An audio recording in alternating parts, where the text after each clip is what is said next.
Today, we're talking about tablets and why you may want to ditch your iPad for a Samsung.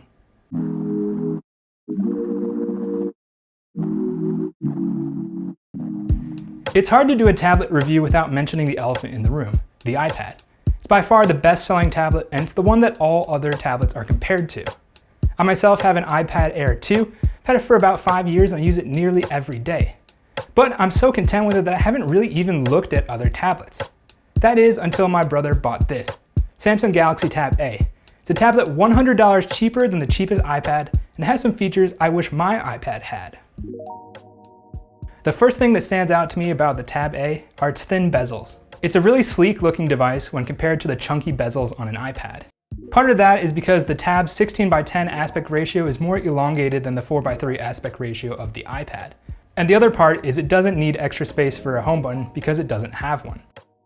The Tab's body is smaller and lighter than the 2019 iPad at about the same thickness.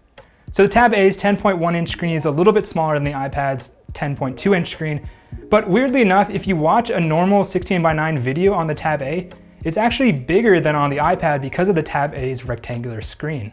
The Tab A's display doesn't quite have the pixel density as the iPad's Retina display, but it's still pretty crisp.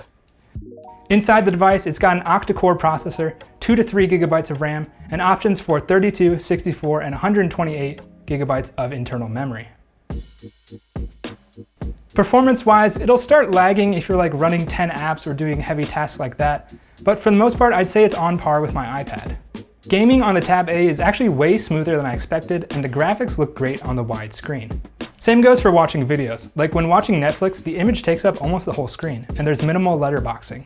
The default audio is kind of underwhelming, but there's this Dolby Atmos surround sound button in the menu that, while not actual surround sound, does make the audio much richer and better than the default audio. I'm guessing it drains the battery a little bit, but I'd still prefer to have it on.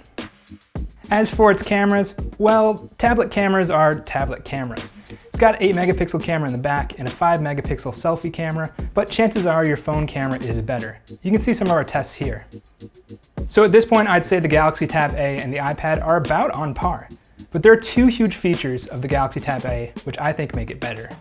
First off is the micro SD card slot. Now I don't care how good the cloud or streaming is getting, there's nothing better than having all of your photos and music locally. With the micro SD card slot, you can expand the Tab A's memory by 528 gigabytes, something you cannot do and most likely will never be able to do on an iPad. The second huge feature is USB-C. While there's always rumors that Apple will replace Lightning port with a USB-C port on the base iPad, it hasn't happened yet. Having a USB-C port on a tablet instantly makes it more productive by supporting USB-C accessories. My favorite, Samsung's T5 SSDs. You can plug it just straight into the Tab A and start editing raw photos in Lightroom. So what's my final verdict for the Galaxy Tab A? Well, if you're in the market for a tablet and you're split between the iPad and the Galaxy Tab A, go for the Galaxy Tab A. You'll get similar performance and better features, all for a lower price. Hey Gadget fans, so it's been a while since our last video, hasn't it? I want to thank you for coming back and supporting the channel.